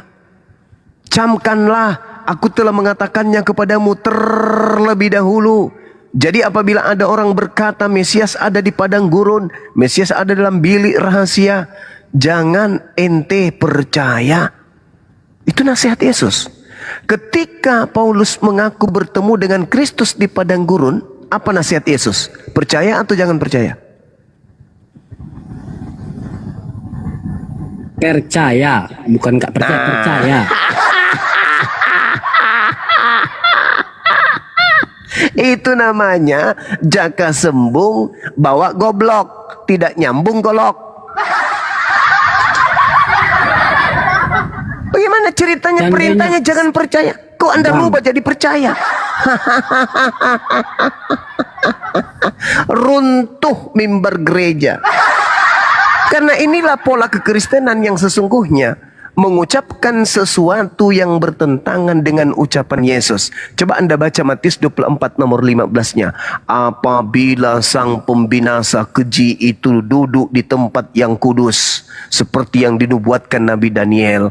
Di dalam kitab Daniel 7 nomor 25, apa yang diterangkan? Sang pembinasa keji itu memutarbalikkan hukum Tuhan. Siapa yang duduk di tempat kudus yang tadinya adalah pelaku maksiat? Siapa? Yang tadinya perampok, pencuri, pembunuh, tiba-tiba duduk sebagai rasul. Rasul itu kedudukan suci. Oh, duduk dia di situ sebagai rasul. Kata Yesus, dia itu bukan rasul, dia itu sang pembinasa keji. Yang duduk di situ dianggap rasul, padahal sebenarnya dia adalah pembinasa keji. Baca itu, Bang. Siapa pembinasa keji yang memutarbalikkan firman Tuhan? Apa kata Yesus di data nomor 23-nya? Jadi apabila ada orang yang berkata ada Kristus di sini, ada Kristus di sana, itulah sang pembinasa keji. Jangan kamu percaya. Makanya sang pembinasa keji ini mengajarkan menyembah kepada roh. Dan sang pembinasa keji ini mengajarkan pengikutnya untuk bebas dari aturan Tuhan. Jangan lagi kamu mau menghambakan diri kepada Tuhan, sebab kamu sekarang bukan lagi hamba, melainkan anak Tuhan. Bah, parah kali, bah. Makanya Kristen itu dengan ponganya dan sombongnya tepuk dada. Kami ini bukan hamba lah. Kami ini bukan hamba Tuhan lagi, bro. Kami ini adalah anak Tuhan. Kami ini adalah pewaris. Makanya kami tidak sujud menyembah Tuhan. Makanya kami tidak beribadah menyembah Tuhan. Kenapa? Yang menyembah Tuhan itu hanya hamba. Kami ini anak-anak Tuhan loh. Apa bedanya sekarang dengan iblis Kristen ini? Bukankah malaikat itu juga adalah anak-anak Elohim?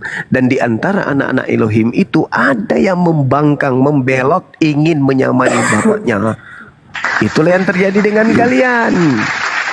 Itulah yang terjadi dengan kalian. Kenapa Kristen ini tidak menyembah Tuhan lagi? Karena Kristen sudah mengaku, sudah merasa bukan hamba Tuhan lagi, tetapi merasa diri mereka adalah sehakikat dengan Tuhan. Siapa yang merasa sehakikat dengan Tuhan? Siapa yang merasa selevel dengan Tuhan? Siapa yang mau menyamai Tuhan? Siapa yang ingin menyamai Tuhan? Siapa yang ingin menyetarakan dirinya dengan Tuhan? Siapa?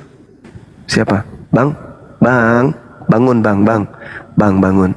Hanya iblislah yang mau menyamakan dirinya dengan Tuhan. Apa kata Paulus? Di dalam kitab saudara, di Galatia 3 nomor 27. Sekarang kalian bukan lagi hamba Tuhan, tapi kalian adalah anak Tuhan. Ingat saudara, anak kambing adalah kambing. Anak sapi adalah sapi. Anak ayam adalah ayam. Anak buaya adalah buaya. Anak dompal adalah dompal. Anak kardoba adalah kardoba. Anak Tuhan adalah Tuhan. Siapa yang ingin menyamai Tuhan? Manusia bahlul yang menganggap dirinya Tuhan. Itulah Kristen. Silakan bantah saya dengan data, dengan dalil. Adakah Kristen melakukan perintah Tuhan? Sebagai Kristen, adakah? Ke gereja bukan perintah Tuhan. Menyembah Yesus bukan perintah Tuhan. Minggu mereka joget-joget bukan perintah Tuhan. Makan babi bukan perintah Tuhan. Merasulkan Paulus bukan perintah Tuhan. Mengkitabkan kitab kanonik bukan perintah Tuhan. Mengkitabkan 13 buku karangan Paulus bukan perintah Tuhan. Menyembah Yesus bukan perintah Tuhan. Makan babi bukan perintah Tuhan. Tidak bersunat bukan perintah Tuhan.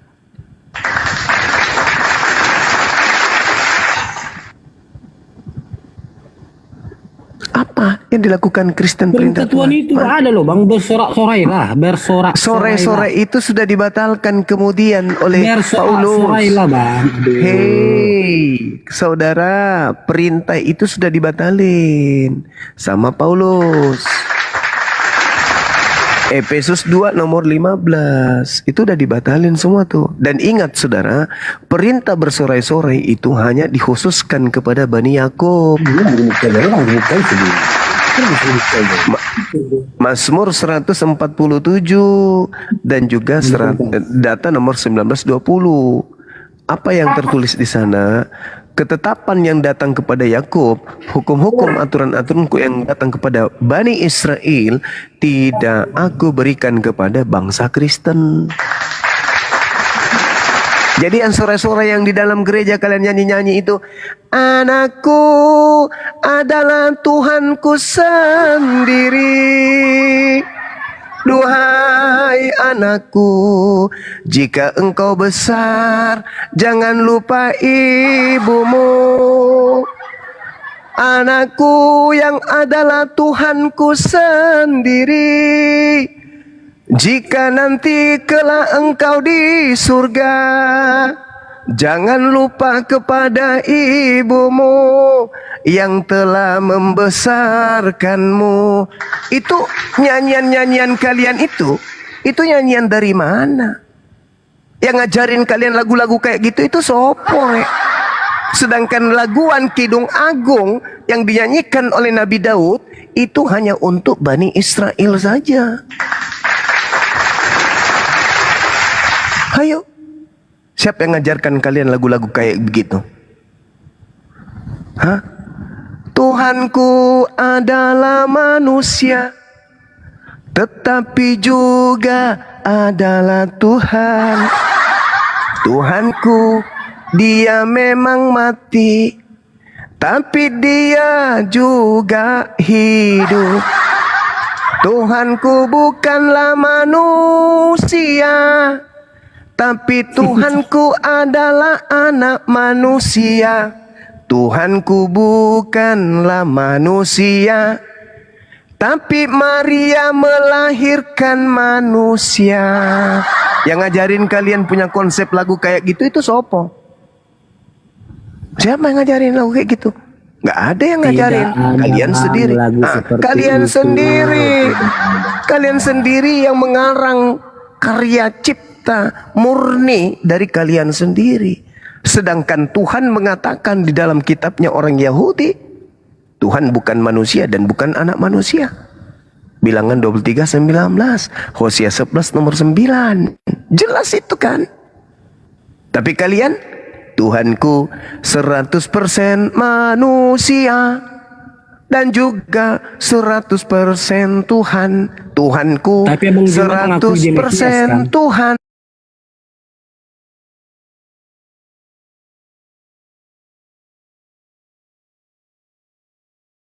Bikin kata asli, bagus. Baca. Gue nggak bisa bahasa Yunani. Baca dan terjemahkan. Gue nggak bisa bahasa Yunani. Yang bisa, kok turun? Kenapa takut? Kenapa lu takut? Dia jawab. Yang bisa, kok turun? Kenapa? Tuh. Turun.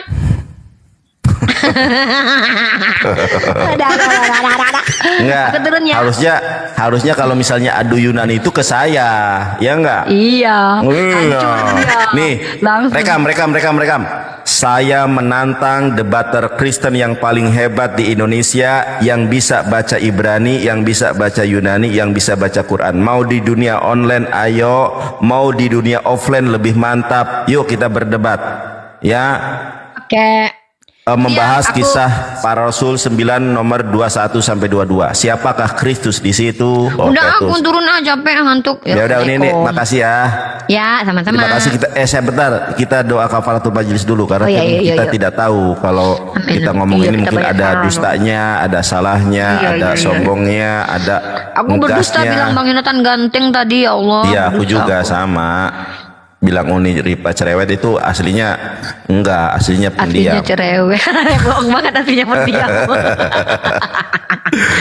Baik teman-teman yang Kristen, nantikan besok pagi ya, kita akan bersama dengan teman-teman kalian dengan tema yang berbeda. Tetap dukung kami. Tidak ada kewajiban ngegib di sini, tapi kewajibannya adalah tap-tap layar, diposting ulang, di-share ya, dibagikan buat teman-teman Kristen. Kewajiban kalian adalah mereport kami. Kita tutup dengan doa kafaratul majlis. Subhanakallahumma wa bihamdika asyhadu an la ilaha illa anta astaghfiruka wa atubu ilaik. Assalamualaikum warahmatullahi wabarakatuh. Waalaikumsalam. Oke guys. Nantang ke orang yang bukan ahlinya di situ. Dasar Sob Katul. Sini Sob Katul. Lu emangnya bisa Sob Katul? Sini. Nggak berani aja sama saya. Oke teman-teman ya. Aku pamit dulu. Aku mau istirahat nih. Sudah 5 jam nih. Waduh, 5 jam 3 menit. Terima kasih ya. Udah. Assalamualaikum warahmatullahi wabarakatuh. Akunku kuat Aduh, nggak ada yang bisa nge-report. Hore, yes. Tidak ada yang bisa mereport. Oye, keren, bagus, mantap, lanjutkan.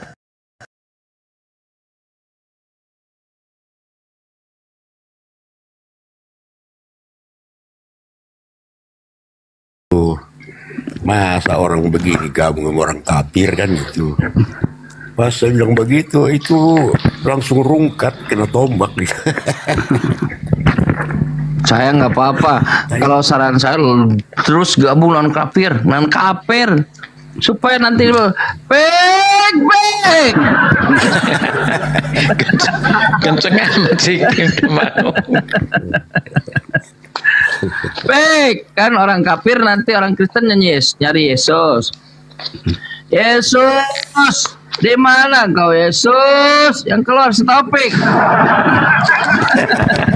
Pakai baju putih, baju merah. Pek, kemana aja kau? Nggak joget-joget lagi, Pek.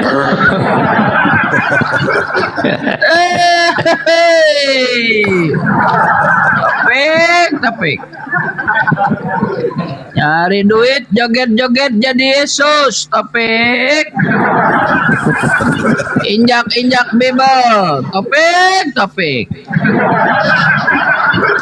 Setelah jadi Yesus, donat.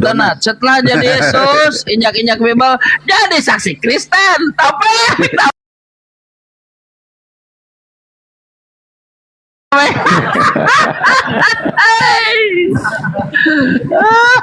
Ini lucu-lucuan Topik dengan Kristen. Topik. Udah bosan kau jadi manusia, Pik? Udah bosan kau jadi manusia? Mau jadi Tuhan? Begitu parahnya fitnahan terhadap Bang Kurma itu ya. Topik. Padahal di Wahyu 19 itu, Wahyu 19 nomor 7 itu kan, ya kan anak domba kawin. Anak domba itu kan Yesus versi Biblos kan. Dikawinnya semua toten-toten itu kan. Laki perempuan, depan belakang disusuknya semua kan. Nah itu kabur dia kan. Toten. Raja Sek. Kalau Raja Sek itu anak domba itu Wahyu 19 nomor 7 yang kawin itu gitu loh. Nah itu hidup mau sengsara, Pik. Diam nggak bisa, anakmu terzolimi olehmu, istrimu. Oh apa kau ini? Ditolak oleh jamaahmu. Topik, kasihan Topik.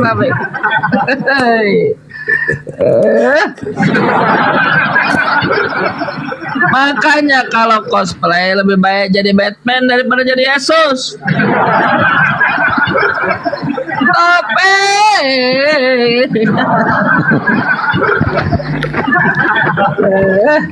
memang saya diskusi dengan Oten kemarin. Diskusi dengan Oten. Profilnya itu pakai apa itu namanya? Di wajahnya tanda tanya gitu. Suaranya mirip si Topik. Aku paksa dia. Tuhanmu siapa? Itu urusanku, nggak mau paksa. Lalu dia bilang, dalam konteks kita kali ini, agamamu Kristen. Dasar tukang bohong, tukang gitu.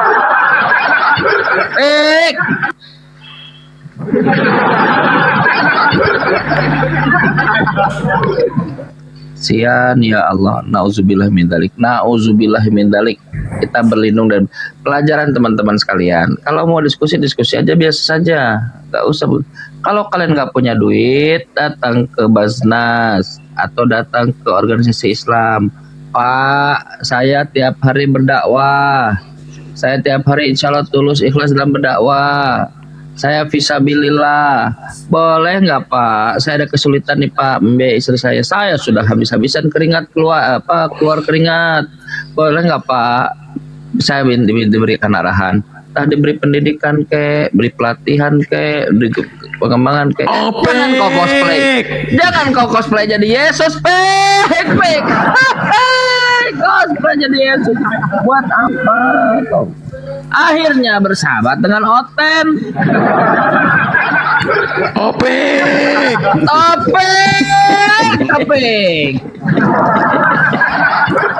Gimana hidup di ketek Oten Topik? Pelajaran ikhwatul iman sekalian. Allah mengatakan kuntum khairu ummah. Kalian ini umat terbaik. Nabi lebih baik mengganjal perutnya dengan batu dibanding harus hidup di ketek Oten. Janganlah saudaraku. Kalau kita berargumen, gak usah cosplay merendahkan diri kalian. Ngapain jadi cosplay Kristen? 500.000 Chan dibayar. Jauh. Dapat berapa? Aku terus terang ya. Sebenarnya aku hanya dikasih 500.000. Pek. 500.000. Tapi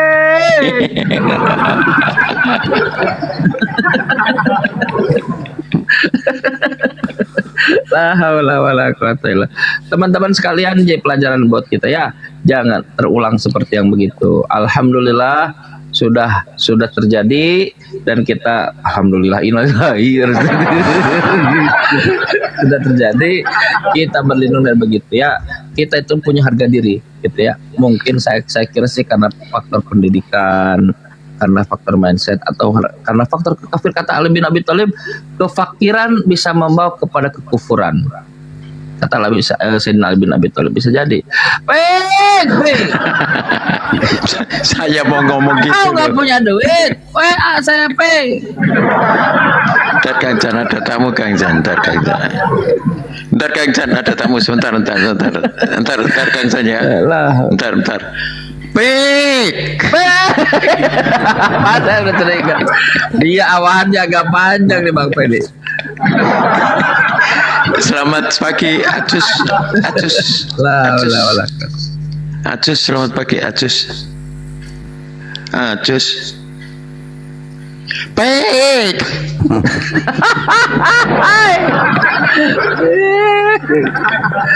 Allahu Akbar. Coba teman-teman bayangkan di dunia ini harga diri sudah jatuh. Bayangkan, sudah tersiksa. Lalu dia bulan dengan la haula wala quwwata. Sekarang lalu dia harus mempertanggungjawabkan imannya tuh nanti di akhirat. Aku iman, ini imanku. Mirip Oten. Mirip Oten. Wala talbisul haqqa bil batili. Jangan kau campur adukan yang hak dengan yang batil. Yang hak itu dilemparkan. Naqdhifu bil haqqi alal batil. Bukan campur adukan. Roomnya Oten semua. Saat orang muslim naik dimaki-maki. Orang gila muslim naik dimaki-maki. Wah, dimarah-marah. Saat Kristen naik, Muhammadur Rasulullah. Nabi Muhammad itu Rasulullah. Asyiddahu alal kufar. Keras, tegas kepada orang kafir. Ruhama ubainahum. Dan saling berkasih sayang di antara mereka. Tapi iya masih berkasih sayang. Itu benar. Topik berkasih sayang di antara mereka. Lah. Nauzubillah min dzalik. Bos, naikkan tuh si Acong Gen 18. Naikkan deh. Udah dijambak. Belum ada ilmu. Beliau ini kalau ada ilmu bergulir. Kalau Bang Acong ini kalau dengar ada OPEC dibicarain, loh dia. Beliau datang. Segala sesuatu ada hikmahnya. Kita mengenal Abu Jahal supaya jangan seperti Abu Jahal. Kita mengenal Musailamah Al-Kadzab supaya tidak mengenal. Kita mengenal Topik, yes. Fake. Abu Jahal jelas musuh kita kan, tahu kan, jelas itu musuhnya. Orang kafir jelas musuh kita kan gitu. Tapi kayak Opik ini kan selimut dalam kutu nih kan, selimut dalam kutu, payah kita lihatnya kan. Nah gitu. Dia ngerembes dari dalam gitu loh. Orang munafik ini ya. Jadi kayak Syiah ya. Kalau zaman dulu Syiah itu kan dia membenci ya para sahabat ya karena tidak menaikkan Ali lah ya gitu ya. Benci akhirnya jadi akidahnya juga ikut berubah. Awalnya cuma benci ya kan sama Islam sama Kalau Muslim. aku mah menjauh dari judgement. Aku cuma bilang, pek. Kok jadi opek sih yang diomongin ini ada. Hotel enggak ada? Pak Soy. La haula wala quwwata illa billah. Nauzubillah min dzalik. Selamat pagi Pak Soy. Pak Soy ini anu ya susu keledai. Susu keledai ya. Yukhadi'unallah. Itu yukhadi'unallah waladzina amanu itu bicara orang munafik loh. Kan dalam surat Al-Baqarah di awal itu dari mulai ayat ke-1 sampai ayat berapa ke-5 gitu ya. Itu berbicara terkait orang-orang yang bertakwa, orang-orang mukmin. Di dalam innalladzina kafaru sawaun alaihim sampai khatamallahu ala qulubihim wa la sami'u ala absurihim, itu terkait orang kafir.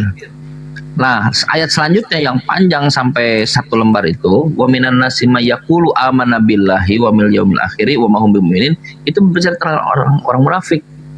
Nifaq, orang yang di hatinya ngomong apa, di lisannya ngomong apa, orang munafik. Dikatakan yukhadi'unallaha walladzina amanu. Mereka hendak menipu Allah dan orang-orang beriman. Datang ke komunitas topik. Orang-orang beriman dihinakan di situ. Mereka hendak menipu orang dihina. Yukhadi'unallaha walladzina amanu wa ma yakhda'una illa anfusahum wa ma hum yash'urun. Mereka tidak sadar bahwa sedang menipu diri sendiri. Apa tuh? Itulah pokoknya lah. Opik. La haula wa na'udzubillah min dzalik. Kita berlindung ikhwatul iman sekalian dari sifat nifaq seperti Taufik itu ya. Berlindung, jangan begitu. Kita ini ada banyak cara loh teman-teman ya. Kalau misalnya kita salah, kita akui ya saya salah. Saya salah karena ada kondisi begini-begini. Minta maaf. Dan kita cukup menjadi laki-laki untuk bertanggung jawab kesalahan kita kan. Nah, santai. Oke, kalau saya salah bukan untuk dikoreksi kan gitu. Setiap orang tidak ada yang benar terus. Siapa untuk dikoreksi? Kalau ternyata ada kita yang benar, tidak perlu kita menjadi ego dan lain-lain, tidak perlu. Karena bisa jadi kita benar. Kan konsepnya begini. Allah itu menutup aib kita gitu. Itu konsepnya tuh. Allah menutup aib kita. Kalau misalnya aib kita wah hebat desin. Itu artinya Allah sedang menutup aibnya. Tapi bayangkan jika orangnya sudah bisa kita lihat begini, apa yang terjadi? Bukan masalah kita lihat, tapi Allah sedang membuka aibnya. Tapik. Ada tamu. Selamat pagi kuku hitam. Kuku hitam monitor. Kuku hitam. Maaf bang, pencet bang.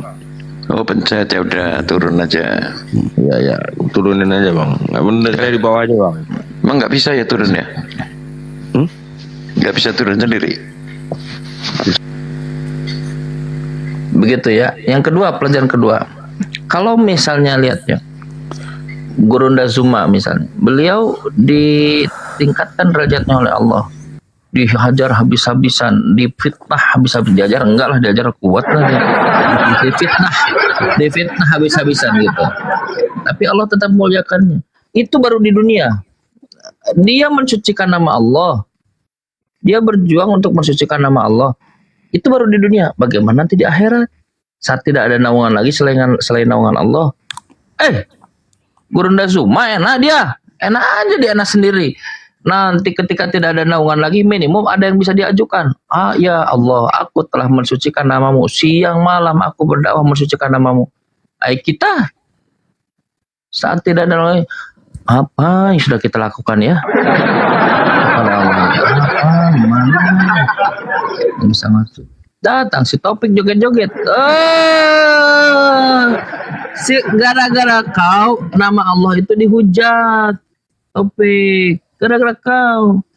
Di dunia oleh Allah dibukakan aibnya. Jadi ketika aib itu terbuka, bukan Allah mau begitu. Allah membuka aib. Jadi Allah sedang bekerja kepada kita. Coba sadar nggak gitu? Coba sadari begitu. Kalau ada iman, kenapa tidak disadari? Kecuali kalau tidak ada iman. Saya tidak tahu lah kalau tidak ada iman. Apalagi bertubi-tubi aibnya dibuka. Orang gila betul Nah, ada apa? Dulu berapologet Islam. La haula wala quwata illa billah. Dulu saya pernah nyawer dia, Kang San. Ini apa ya? Penyesalan sangat dalam saya pernah nyawer dia. Inilah. Jangan sombong. Kiber nggak boleh dalam hati. La yadkhulul jannah. Tidak masuk surga. Kalau masih ada kiber sombong nggak boleh. Emang karena ngomong kayak gini emang hebat gitu. Jadi kedengkian dia dengan Ustaz Juma itu, yang paling penting kedengkian itu berbeda pendapatan, itulah, bukan beda pendapat. Kalau beda pendapat, tahu lah, saya nggak mau ngomongin orang. Saya cuma mau manggil orang. Beda pendapatan. Tapi gini loh ya, kita ini kan lebih suka gimana ya, gini ya, disukai oten, dibenci Muslim, atau dibenci oten, disukai Muslim. Itu harusnya bisa milih loh itu ya. Betul. Nah, dia milih yang pertama itu gitu loh. Kok bisa gitu loh. Harusnya kok nggak ada yang yang ngingetin dia ya, keluarganya ya. Pek. Keluarga jadi tidak suka sama dia. Oh gitu ya. Dia pun tidak suka sama dia, gimana? Jadi pelajaran lagi ya. Ego itu ada baiknya dengan kadar tertentu gitu. Tapi kalau overdosis penyakit topik. Tapi apa mungkin ini ya Kang San ya, cara Allah untuk memberikan pelajaran pada yang lain ya, muslim yang lain lah gitu ya kan. Ya memang kan? kalau begitu caranya. Kan ketika hadis Jibril, malaikat Jibril datang. Ada sahabat, ada Nabi Muhammad, ada sahabat. Lalu datang malaikat Jibril. Malaikat Jibril tidak datang kepada sahabat, datangnya kepada Nabi Muhammad. Rukbataihi ila rukbataihi, lututnya dengan lututnya. Datang kepada Muhammad, lalu berkata kepada Muhammad. Jadi semacam orang melakukan pembicaraan, lalu yang lain menyaksikan gitu. Begitu yang terjadi. Kata malaikat Jibril bertanya kepada Nabi Muhammad, akhbirni anil Islam, akhbirni anil iman, terangkan kepadaku Islam, terangkan kepadamu iman, terangkan kepadaku al-ihsan. Terus akhbirni anis sa'ah, terangkan kepadaku hari kiamat, terangkan tanda-tandanya dan seterusnya.